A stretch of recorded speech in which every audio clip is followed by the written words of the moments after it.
костер? Я отвечу вам просто и прямо. Без огня это куча отжившего хлама. Это тлен тольника, что подмыло весной. Это стебель цветка, отпылавшего в зное. Это дубы листы, что висят до мороза, и виток бересты, отшумевшей березы.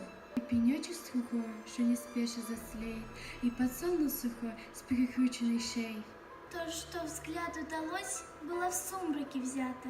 На костре собралось все, что жило когда-то. Что такое костер?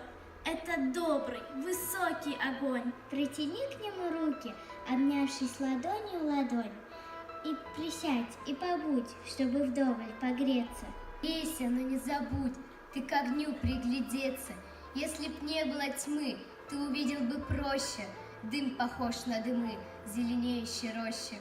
Легкий дым уже густ, и над ним, как бывало, вспыхнет розовый куст тольника краснотала. А потом из дымка, что опять озарится, алый выплеск цветка над костром повторится. Курчавится дым, закружится, завьется, и подсолнух над ним зацветет, засмеется. Постоит, подождет солнце спящего где-то и опять упадет, не дождавшись рассвета. Что такое костер, осветивший ночные кусты?